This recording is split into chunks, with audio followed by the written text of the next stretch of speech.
C'était wana ezali ene na biso Bubuli Yonde la grand mécène pato ya mboka biso tout oyebi vient na biso là rien à voir. Mais actuellement là mboka ezali ko girer na oyo zobenga mabongo état de droit. Okay. C'est-à-dire même si ozali na rang ya ndenge nini soki erreur ezali en tout cas à tozali mukolo il faut toujours koyebaka ko arranger ango dale miable. Okoki jamais koiser na ba force na yo moko boye ou bien ba positionnement oyo ozali na yango pona ko faire nuire oyo azali na position ya faiblesse. Lité akanda azali responsable ya famille na ye quand même akoki ko se retrouver na basbisika ya boye sans que soubassement moko boye ya malamu ezala surtout que bato nyonso bayebi façon bakangelaki sans invitation lité akanda azali na adresse ezali koni na tout le monde mais bakangie na ba condition bakangelaki a se retrouver quand même na parquet ce qui n'est pas logique. Voilà bandeko na yo o bakozwa libaku ya kolanda yo awa lelo yo utipe kuna na kati et eloko nini yo koki koloba eloko nini yo koki kosenga et pas bandeko bakozwa libaku ya kolanda yo parce que il se dit que papa Bouboul azala qui vraiment touché lésé na koyoka ete batuna yo wana bazali makasi te batuna yo wana soki otie bango face nanga na kobeta bango batuna yo wana ezali ka fufu ya malili nde evimbisaka bango nini yo koki comme artiste lité akanda comme artiste comédien. OK voilà soki alobi botienga en face ya maître par exemple Chura Mboma champion na biso ya Changu par exemple champion mususu Yuri Kalenga ndenge champion Yuri abunda ba championnat ya minene ya Libanda ba Chura Mboma babunda ba championnat ya minene bati en face na lité akanda kobeta bango à jamais. C'est inconcevable. C'est ezaba biloko moko ezali un peu philosophique lité akanda sala musala na ye na ba point wana. Voilà. Donc c'était un comédien, un artiste qui faisait comédien.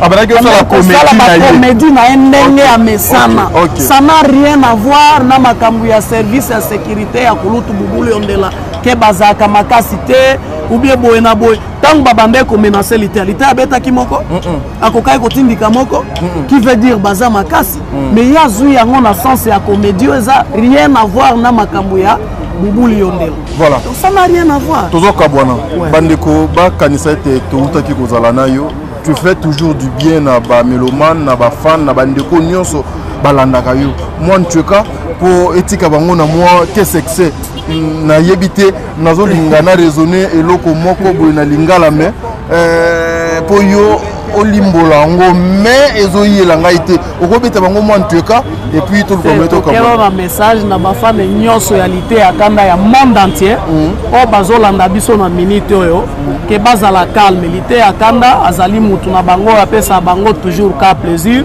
bien que ba mona ezala ka peut-être choquant et pas batu mususu mais édifiant kapé batu mususu sous blague oyo asalaka bazala calme lité akanda za na parquet lelo ti bapoko tozo espérer que tokozala déjà na ye na kati ya ndako na liberté na ye normal ba fa na biso nyonso na moyen ata ya kosekisa eza te potala rapasi oyo toza na papa bayoka ta de bazala ata na mawa na biso bango nyonso bayebi soki bazomona nga déjà bayeba identité donc bayebi oyo tosalaka bango mpona lelo balimbisa biso tosoki mpe na makambo ya ndeko na biso donc na respect nyonso topesaka bango bolimbisa tolandela nanu makambo ande. On l'a auditionné bien qu'ils aient tard et puis Namboula de Salamaki on n'a pas pu passer par la confrontation.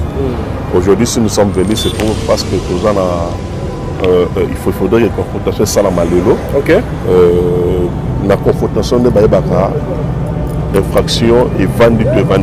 Parce que nous pouvons dire que l'infraction n'est pas établie, mais sur base de la confrontation, déjà hier, l'audition il a été génial, donc c'est quelqu'un à féliciter parce que l'audition Salamaki Malam Mingi, pour nous, l'audition défenseur on constate que les faits ne sont pas établis. Très bien. Mais maintenant, ça reste à voir peut-être la confrontation de tout avant de Koboubou, parce qu'hier, quand de Koboubou est venu,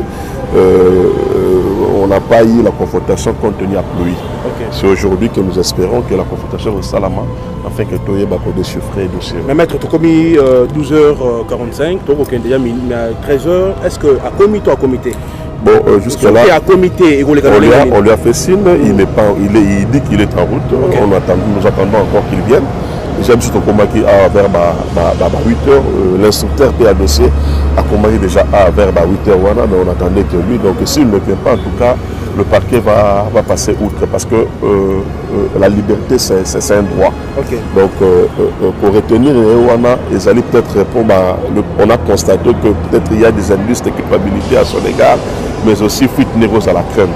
Mais pour ce qui nous concerne, nous disons que Fuit Nézakren c'est un homme marié, son adresse est connue. Donc, il est de devoir à bénéficier de la liberté. Ce qui, dossier Wana, Marolingaba, instruit jusqu'à la fin. En tout cas, il peut venir se présenter à un homme libre.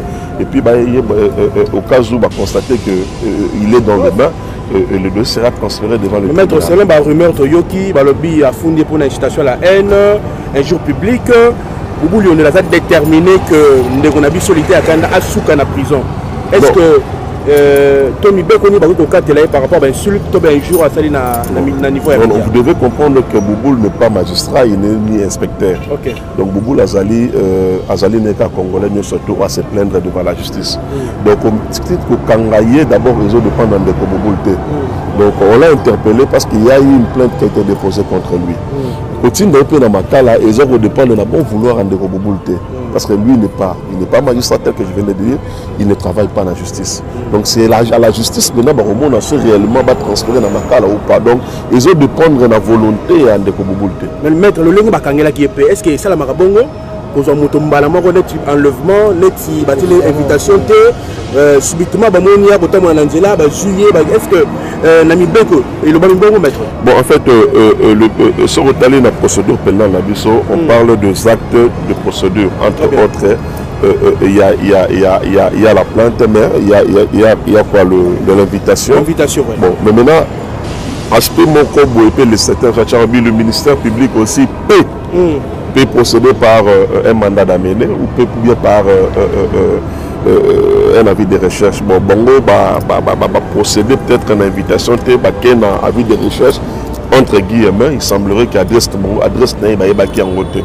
Bon, ils ont un acte de procédure, ils ont quelque chose où on ne pouvait pas s'asseoir là-dessus, mais ce qui est important, c'est qu'il a été ici, il s'est présenté, qui des positions faites, qui auditionne ailleurs, il a été auditionné hier. Donc nous croyons dans l'élément tel que est présenté devant l'institut à dossier et que Hazard vraiment dans ligne à bateau pour bénéficier de la liberté dans la procédure telle que ça devant le parquet à Goriana. Nous tournons sur un maître, on a dit que tout le monde a un niveau de 4e rue. Tout le monde a un dossier, il y a un dossier insulte. Est-ce que le procureur général, il y a un dossier, est-ce que on a répété à niveau à l'Emba, on a un moyen assez. Non, c'est le parquet. C'est le parquet. Donc, vous avez le 4e rue, c'est le parquet. Le niveau, tel que le but, c'est aussi le parquet. Peut-être qu'il y a mon avis que non, on a 4e rue. Parce que la 4e rue, juste là, les dossiers sont dans comme inspecteur. Comme nous, on a niveau, il y a parquet. Alors, vous n'avez pas procureur général. Non, il ne faut pas mêler le procureur général dans cette histoire.